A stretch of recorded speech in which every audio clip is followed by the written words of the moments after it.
من الشيطان الرجيم بسم الله الرحمن الرحيم وإذ جعلنا البيت مثابة للناس وأمنا واتخذوا من مقام إبراهيم مصلى وعهدنا إلى إبراهيم وإسماعيل أن طهرا بيتي للطائفين والعاكفين والركع السجود وإذ قال إبراهيم رب اجعل هذا بلدا آمنا وارزق أهله من الثمرات من آمن منهم بالله واليوم الآخر قال ومن كفر فأمتعه قليلا ثم أضطره إلى عذاب النار وبئس المصير وإذ يرفع إبراهيم القواعد من البيت وإسماعيل ربنا تقبل منا إنك أنت السميع العليم.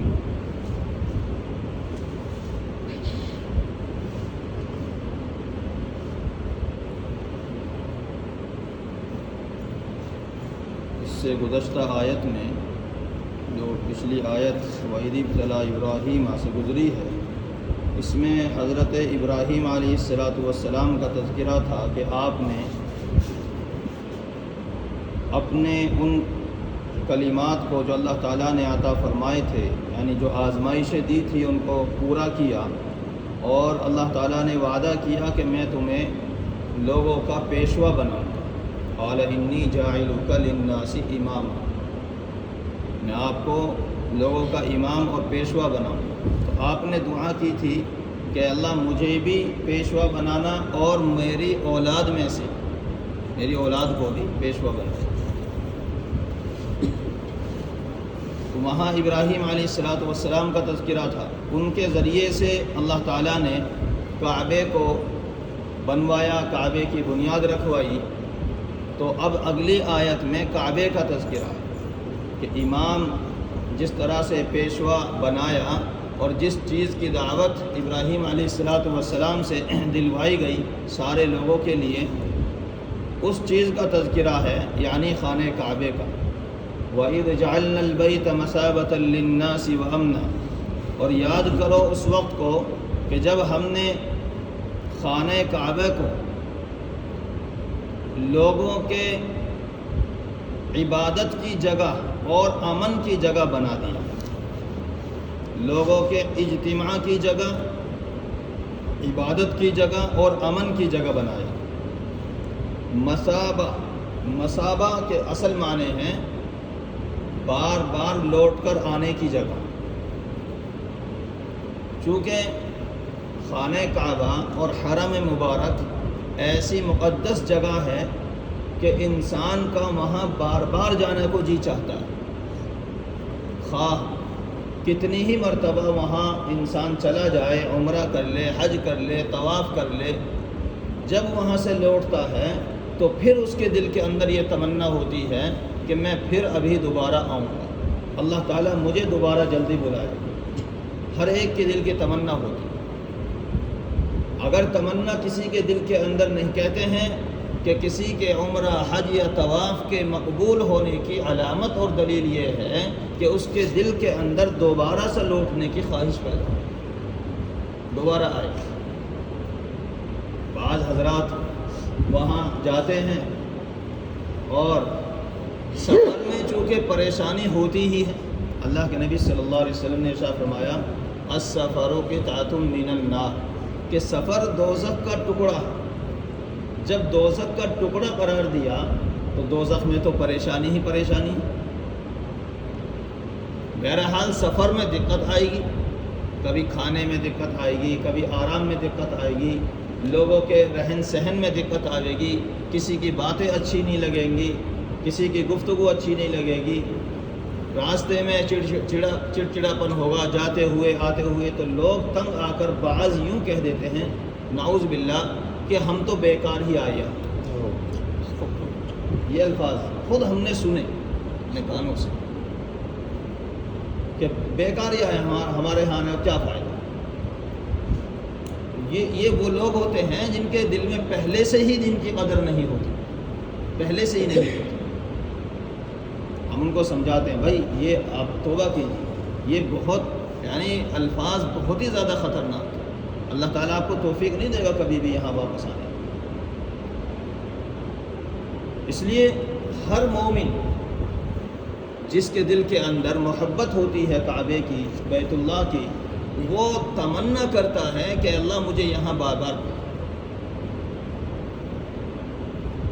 حضرت ابراہیم علیہ السلام سے اعلان کروایا گیا تھا. سورہ حج میں اللہ تعالیٰ نے ارشاد فرمایا وَأَذِّن فِي النَّاسِ بِالْحَجِّ يَأْتُوكَ رِجَالًا وَعَلَىٰ كُلِّ ضَامِرٍ يَأْتِينَ مِنْ كُلِّ فَجٍّ عَمِيقٍ، کہ اعلان کیجئے لوگوں میں حج کا. حج اور عمرہ بھی حج ہے. عمرہ چھوٹا حج ہے اور حج بڑا حج ہے. قرآن کریم میں حج کو حج اکبر کہا گیا. بعض لوگ حج اکبری اس کو کہتے ہیں کہ جب جمعے کے دن عرفہ پڑ جائے، عرفہ کا دن جمعے کا پڑ جائے تو اب کہتے ہیں کہ یہ حج اکبری. حج اکبری حج ہی ہے، حج اکبر حج ہی ہے، اور حج اصغر چھوٹا حج وہ عمرہ ہے. لہذا اعلان کروایا گیا کہ حج کا اعلان کیجیے. یاتوک رجالا وعلی کل ضامر، کہ لوگ آئیں گے پیدل بھی اور سواری سے بھی اس گھر کے لیے. من کل فج عمیق، ہر راستے سے، ہر گلی سے، ہر سڑک سے، ساری دنیا سے لوگ جا کر وہاں اکٹھے ہوتے. اس لیے اس کو مثابہ کہا کہ ہم نے بیت اللہ کو عبادت کی جگہ، لوگوں کے بار بار لوٹنے کی جگہ بنایا، اور امن اور امن کی جگہ بنایا.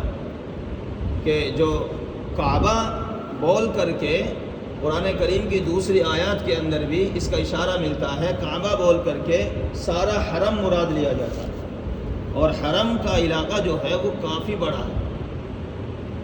بعض حضرات سمجھتے ہیں جو مسجد کا جو علاقہ ہے بس وہ حرم ہے.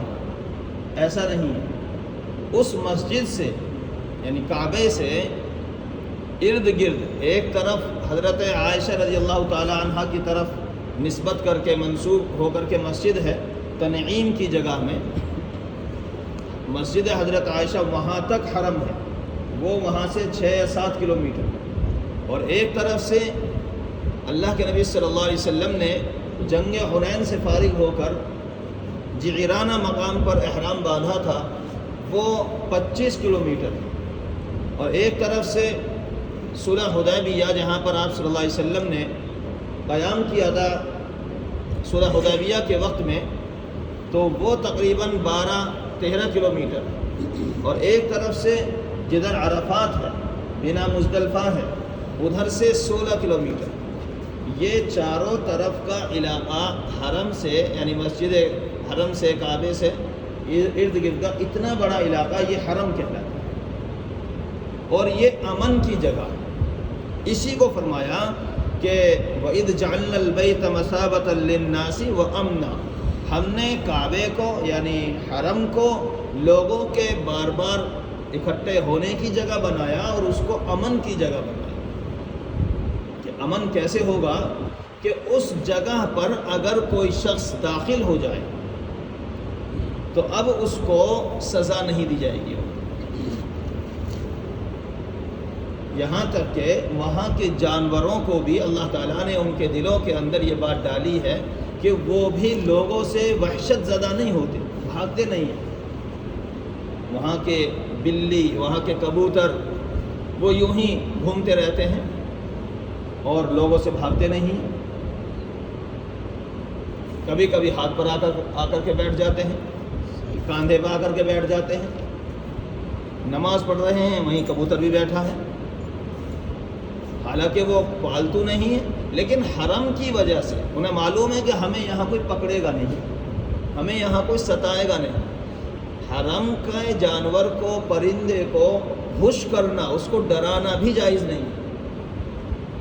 اور اتنی اہم جگہ ہے کہ وہاں کی گھاس پھوس کو، پیڑ کو، درختوں کو کاٹنا اکھاڑنا بھی جائز نہیں. ایسی امن کی جگہ. تو لہذا کوئی انسان اگر وہاں پر چلا جاوے تو پھر اس کو وہاں، یا مجرم ہو تو پھر اس کو وہاں سزا نہیں دی جائے گی، ہاں اس کے لیے انتظام کیا جائے گا۔ ایسا نہیں کہ اب سزا ملے گی ہی نہیں لہذا یہ یہیں رہے گا، اس طرح تو پھر وہ مجرموں کی پناہ گاہ بن جائے گا۔ انسان جرم کرے گا اور وہاں چلا جائے گا کہ مجھے یہاں کوئی پکڑے گا نہیں۔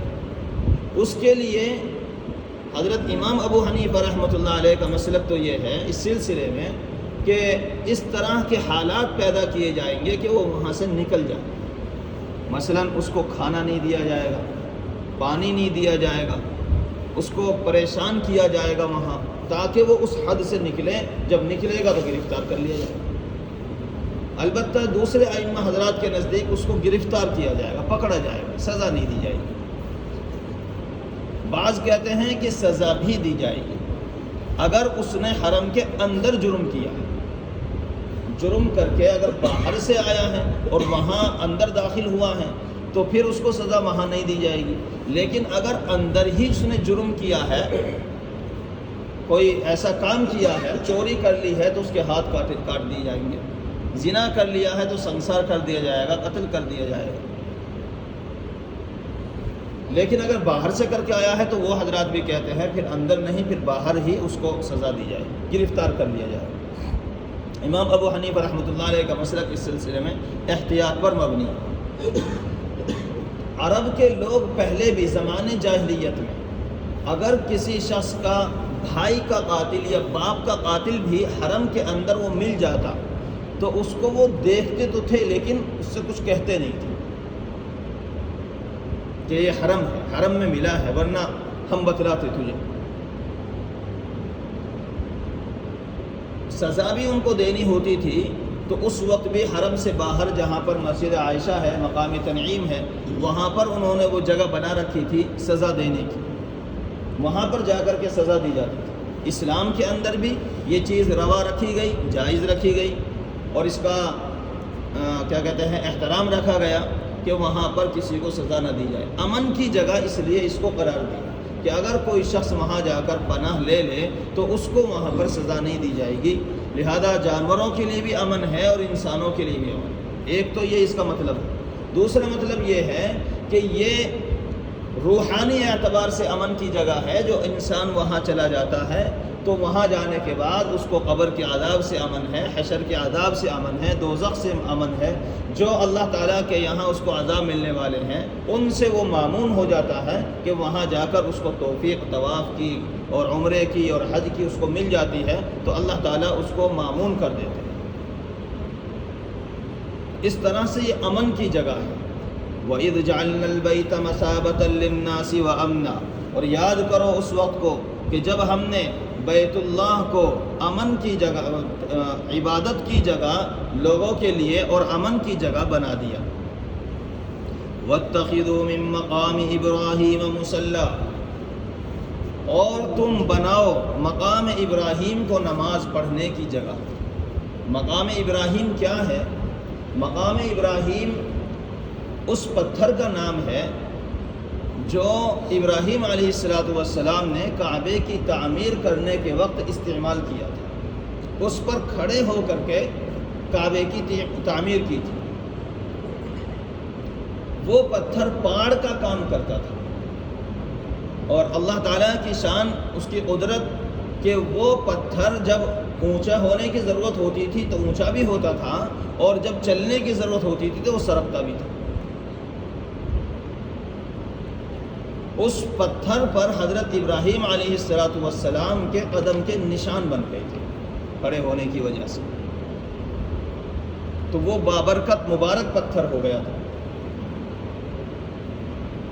بعض حضرات کہتے ہیں کہ یہ وہ پتھر تھا کہ جب حضرت ابراہیم علیہ السلام حضرت اسماعیل علیہ السلام سے ملنے کے لیے ملک شام سے مکہ مکرمہ تشریف لائے تو آپ کی بیوی حضرت اسماعیل علیہ السلام کی بیوی، ایک بیوی تھی، پہلے جب ملاقات کے لیے گئے تو پوچھا کہ اسماعیل کہاں ہیں؟ کہنے لگے کہ وہ تو شکار کرنے گئے ہیں، یعنی کھانا تلاش کرنے کے لیے گئے ہیں۔ تو انہوں نے پوچھا کہ تمہاری گزر بسر کیسے ہو رہی ہے؟ وہ کہنے لگیں کہ گزر بسر تو اچھی نہیں ہو رہی، تنگی ہے، پریشانی ہے کھانے میں پینے میں۔ تو ان سے کہا حضرت ابراہیم علیہ السلام نے کہ جب تمہارے شوہر آ جائیں تو ان سے کہنا کہ اس چوکھٹ کو بدل دیں گھر کی۔ ٹھیک ہے، وہ یہ کہہ کر کے چلے گئے۔ جب واپس آئے حضرت اسماعیل علیہ السلام شام کو، تو انہیں کچھ انسیت سی محسوس ہوئی کہ کوئی مہمان جیسے گھر میں آیا ہو ایسا لگتا۔ کہنے لگی کوئی آیا تھا کہ ہاں اس طرح کے ایک شکل کے بڑے میاں آئے تھے کہ وہ میرے والد صاحب تھے۔ اچھا، کچھ کہہ کے گئے ہیں کہ ہاں کہہ کے گئے ہیں۔ کیا پوچھا تھا انہوں نے؟ پوچھ رہے تھے کہ بھی کیسے گزر بسر ہو رہی ہے، تو میں نے ان سے کہہ دیا کہ تنگی ہے، تھوڑی پریشانی ہے، دقت ہے۔ تو پھر کیا کہہ گئے وہ؟ کہ وہ کہہ گئے تھے کہ اس چوکھٹ کو بدل دیں۔ کہنے لگے کہ وہ میرے والد صاحب تھے اور تم نے چونکہ ناشکری کی ہے اس وجہ سے وہ تمہیں طلاق کے لیے کہہ گئے۔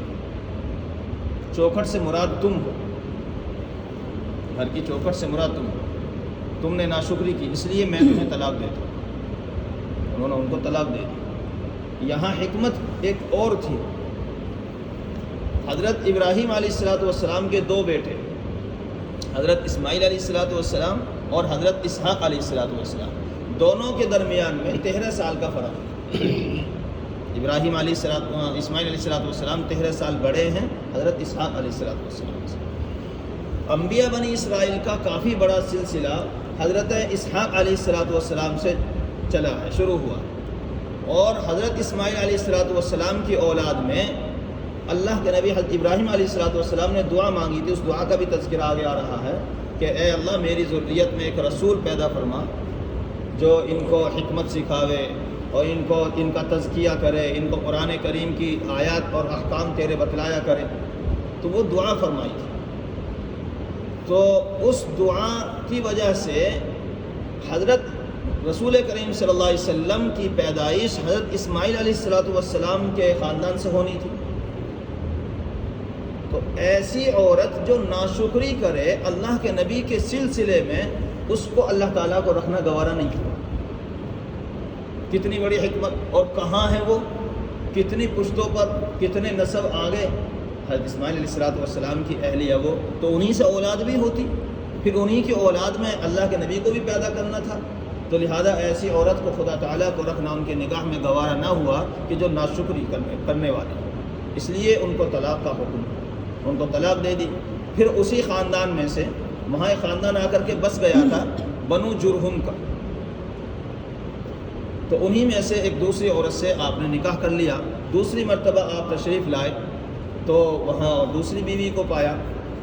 ان بیوی نے آپ کا اکرام کیا۔ آنے کے بعد میں آپ کو چونکہ اترنے کا حکم نہیں تھا سواری سے، کیا آپ جا کر کے مل کر کے آ جائیں، یہ بھی امتحان تھے۔ ابراہیم علیہ السلام کا امتحان، ملک شام سے کتنے دن کا سفر کر کے آپ تشریف لائیں اور اپنے بچے سے ملنے کے لیے، اس کی خیر خیریت کے لیے، اور پھر وہ بھی وہاں نہ ملے اور فوراً حکم ہو واپس ہونے کا کہ آپ ٹھہریں گے نہیں۔ تو سفر میں چونکہ ہو کر کے آئے تھے، سفر میں ہاتھ پاؤں بھی جو ہے دھول میں ہو جاتے ہیں، بال دھول میں اٹھ جاتے ہیں، تو انہوں نے جلدی سے پانی وہ لائیں اور پانی لا کر کے ایک پتھر انہوں نے رکھا کہ آپ سواری کو بٹھائیے اور پاؤں اس پتھر پہ رکھ لیجیے ایک طرف سے جھک کر کے، اور آپ کا چہرہ اور آپ کا ہاتھ اور آپ کا پاؤں ادھر سے دھویا، اور پھر وہ پتھر دوسری طرف سواری کے رکھا اور آپ نے پاؤں ادھر رکھا، زمین پہ نہیں رکھا، پاؤں ادھر دوسری طرف رکھا، تو آپ نے وہ ادھر سے ہاتھ اور پاؤں ادھر سے دھوئے۔ اور ابراہیم علیہ السلام کہنے لگے اسماعیل کہاں ہیں؟ وہ تو شکار کے لیے گئے ہیں، کمانے کے لیے گئے ہیں۔ تو پوچھا گزر بسر کیسے ہو رہی ہے؟ فرمانے لگے کہ بہت اچھا، اللہ تعالیٰ کا شکر ہے، اس کا فضل ہے، کرم ہے، بہت اللہ تعالیٰ کی تعریف ہے۔ کہنے لگے اسماعیل آ جائیں تو ان سے کہنا کہ ایک بڑے میاں آئے تھے اور وہ یہ کہہ کر گئے ہیں کہ اس گھر کی چوکھٹ کی حفاظت کر۔ یہ واقعہ ہو گیا۔ اسماعیل علیہ السلام تشریف لائے، کہنے لگے آج کوئی مہمان آئے تھے، کہا کہ ہاں آئے تھے۔ کہ کیا کہہ کر کے گئے، کہ اس طرح سے وہ کہہ کے گئے ہیں اور پوچھ رہے تھے گھر کے حالات۔ میں نے ان سے کہا کہ اللہ تعالیٰ کا شکر ہے، فضل ہے، گزر بسر اچھی ہو رہی ہے۔ انہوں نے کہا میرے والد صاحب تھے اور وہ چوکھٹ جو تمہیں بدلنے کے لیے کہہ کے گئے ہیں، جو حفاظت کے لیے کہہ کے گئے ہیں، وہ اس سے مراد آپ ہو کہ آپ کی میں حفاظت کروں اور آپ کو ہمیشہ اپنے ساتھ رکھوں، یعنی طلاق نہ دوں۔ تو بعض حضرات نے کہا جو پتھر وہاں رکھا تھا ابراہیم علیہ السلام کے پیر دھونے کے لیے، یہ مقام ابراہیم وہ پتھر ہے۔ ایک مرتبہ ادھر رکھا تو پیر کے نشان بن گیا، اور ادھر رکھا دوسری مرتبہ دوسرے پیر کا نشان بن گیا۔ آج بھی وہ پتھر وہاں موجود ہے حرم کے اندر، لوگ اس کی زیارت کرتے ہیں، دیکھتے ہیں۔ ایک شیشے کے اندر اس کو لگا کر کے پیتل کی جالی میں، اور موٹا شیشہ ہے اس میں رکھ دیا۔ اس سے پہلے وہ باہر رکھا ہوا تھا حجر اسود اور دروازے کے درمیان میں، لیکن حضرت عمر ابن خطاب رضی اللہ تعالیٰ عنہ کے خلافت کے زمانے میں اس کو وہاں سے ہٹا کر کے اور اس کو دوسری جگہ پر رکھ دیا گیا، تھوڑا سا الگ ہٹا کر کے رکھ دیا گیا۔ اس کی لوگ زیارت کرتے ہیں، وہ ویسے ہی رکھا ہوا تھا، لوگ اس کو ایسے ہی دیکھا کرتے تھے۔ ایک مرتبہ ہمارے اکابرین میں سے، دارالعلوم دیوبند کے اکابرین میں سے کوئی اکابر وہاں پر تشریف لے گئے حج کرنے کے لیے، تو اس پتھر کو اٹھا کر کے زمزم کے کنویں پر لے گئے۔ زمزم کا کنواں بھی کھلا ہوا تھا، تو سب بند ہے وہاں۔ اللہ تعالی ہم سب کو وہاں پر بلاوے اور زیارت نصیب فرماوے۔ تو زمزم کے کنویں میں سیڑھی لگی ہوئی تھی، ایک طرف سے ڈھالوا تھا، اور اس میں اتر کر کے نیچے لوگ پانی پیا کرتے تھے۔ تو اس کو وہاں لے گئے، اور اس میں جو نشان تھے قدم کے، تھوڑا سا گڈھا تھا اس میں ہلکا سا، تو اس میں پانی رکھ کر کے اس پانی کو پیا برکتاً۔ لوگوں کو معلوم ہوا، اور وہاں کے جو منتظمہ ہیں ان کو معلوم ہوا کہ اس طرح سے یہ پتھر وہاں تک گیا ہے، لوگ اس کو اس طرح کرنے لگے۔ تو اب تو یہ پتھر محفوظ نہیں ہے، کوئی بھی اسے اٹھائے گا اور وہاں لے جا کر کے اس میں برکتاً پانی پیے گا، تو اس لیے پھر اس کو شیشے کے اندر بند کر دیا کہ اب اس کو محفوظ، اب لوگ اس کو ویسے ہی دیکھتے ہیں۔ چاندی کا خول اس پہ چڑھا دیا ہے، چاندی کے خول میں بڑے نشان پاؤں کے بنا دیے ہیں، اور باقی وہ ان نشانوں کے اوپر ہیں جو پتھر کے نشان، پتھر میں ان کے قدم کے نشان ہیں اس کے اوپر ہیں، اور وہ خوب نظر آتے ہیں۔ اس کا نام ہے مقام ابراہیم۔ اس پتھر کی بابرکت ہونے کی وجہ سے کہ یہ پتھر اللہ تعالیٰ نے جنت سے بھجوایا تھا اس وقت میں، تو اس پتھر کے برکت والا ہونے کی وجہ سے اللہ تعالیٰ نے فرمایا کہ اس کو نماز کی جگہ بناؤ۔ حضرت عمر ابن خطاب رضی اللہ تعالیٰ عنہ نے ایک مرتبہ رسول اللہ صلی اللہ علیہ وسلم سے دریافت کیا، یا رسول اللہ کیا یہی مقام ابراہیم ہے؟ آپ نے فرمایا کہ ہاں یہی مقام ابراہیم ہے۔ تو آپ کہنے لگے پھر ہم اس کو اپنا قبلہ کیوں نہ بنا لیں، یعنی اس کو نماز پڑھنے کے لیے اس کو سامنے کیوں نہ رکھیں؟ آپ نے یہ کہا ہی تھا کہ آیت نازل ہوگی وَاتَّخِذُوا مِن مَّقَامِ إِبْرَاهِيمَ مُصَلًّى۔ لوگوں میں یہ بات مشہور ہے کہ عمر جو کہتے تھے فرش پر، وہی حکم نازل ہو جاتا تھا عرش پر، یعنی عرش سے نیچے زمین پر وہ حکم نازل ہو جاتا تھا۔ کئی احکام نازل ہوئے کہ حضرت عمر ابن خطاب رضی اللہ تعالیٰ عنہ کے دل کی چاہت کچھ ہوئی اور اللہ کے نبی سے اس کا تذکرہ کیا، وہ اللہ تعالیٰ نے اس کو نازل کر دی۔ ایک مرتبہ کہنے لگے یا رسول اللہ ازواج مطہرات کے بارے میں کہ ان پردے میں ہونا چاہیے، آپ کی جو اہلیہ ہیں، بیوی ہیں، اگرچہ لوگوں کی مائیں ہیں، امت مسلمہ کی مائیں ہیں، لیکن پردہ ہونا چاہیے۔ اللہ تعالیٰ نے پردے کا حکم نازل کر دیا کہ آپ بھی اپنی بیویوں کو پردے میں رکھیں۔ یعنی کئی چیزوں میں ایسا ہوا، مقام ابراہیم کے سلسلے میں بھی ایسی ہوا۔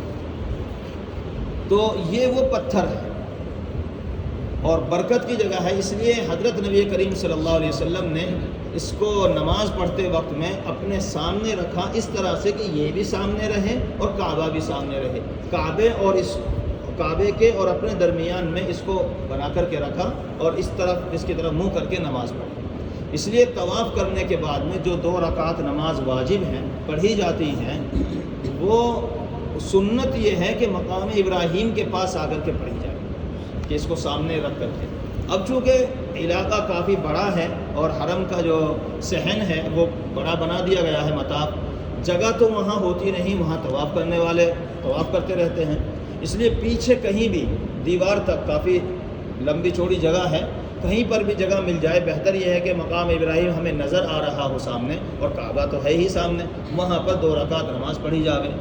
اور اگر وہاں جگہ نہ ملے کسی بھی طرح سے، تو پھر پورے حرم کے اندر کہیں پر بھی نماز پڑھ لی جائے، کیونکہ اللہ کے نبی صلی اللہ علیہ وسلم سے طواف کے بعد 2 رکعت دروازے کے پاس پڑھنا بھی ثابت ہے، یعنی کعبے کے دروازے کے پاس، اس لیے کہیں پر بھی پورے حرم میں نماز پڑھ سکتے ہیں۔ اور اگر وہاں بھی جگہ نہ ملے اور یا موقع نہ ملے، تو پھر مسجد سے نکل کر کے پورے حرم میں، جو میں نے ابھی بتلایا اتنا بڑا علاقہ ہے کہ کئی کلومیٹروں کے حساب سے کہیں پر بھی نماز پڑھ سکتے ہیں۔ بہرحال اگر وہاں پر بھی نہ پڑھی تو نماز تو واجب ہے، کہیں پر بھی اپنے گھر جا کر کے پڑھیں، کہیں پر بھی پڑھیں، لیکن وہ نماز واجب ہے، اس کو پڑھنا ہے، یہ واجب الطواف نماز کہلاتی ہے۔ تو اس کے لیے اللہ تعالیٰ نے اس کے بابرکت ہونے کی وجہ سے فرمایا وَاتَّخِذُوا مِن مَقَامِ إِبْرَاهِيمَ مُصَلًّى، اور مقام ابراہیم کو نماز پڑھنے کی جگہ بنائیے۔ وَعَهِدْنَا إِلَىٰ إِبْرَاهِيمَ وَإِسْمَاعِيلَ أَن طَهِّرَا بَيْتِيَ لِلطَّائِفِينَ وَالْعَاكِفِينَ وَالرُّكَّعِ السُّجُودِ، اور ہم نے حکم کیا ابراہیم علیہ السلام کو اور اسماعیل علیہ السلام کو کہ تم دونوں میرے گھر کو پاک رکھو، صاف صفائی والا رکھو، للطائفین طواف کرنے والوں کے لیے، والعاکفین اعتکاف کرنے والوں کے لیے، والرکع السجود اور رکوع سجدہ کرنے والے یعنی نماز پڑھنے والوں کے لیے، اس گھر کو پاک صاف رکھا جائے۔ اس لیے حرم شریف کو پاک صاف رکھنا ضروری ہے، روحانی گندگی سے بھی کہ وہاں کوئی گناہ نہ کیا جائے، اور ظاہری گندگی سے بھی کہ وہاں پر گندگی نہ کی جائے، دونوں کو حکم دیا، اس کو بنانے کا بھی اور اس کو پاک صاف رکھنے کا بھی۔ یہ ابراہیم علیہ السلام اور اسماعیل علیہ السلام کے کعبے کو آگے تھوڑا سا اور بنانے کا تذکرہ ہے، اور آگے دعاؤں کا تذکرہ ہے کہ کس طرح سے آپ نے اپنی ذریت کے لیے اور اہل مکہ کے لیے دعائیں کی ہیں وہاں کے رزق کی، وہ اگلی آیات کے اندر انشاءاللہ۔ اللہ تعالی ہم سب کو اپنے پاک گھر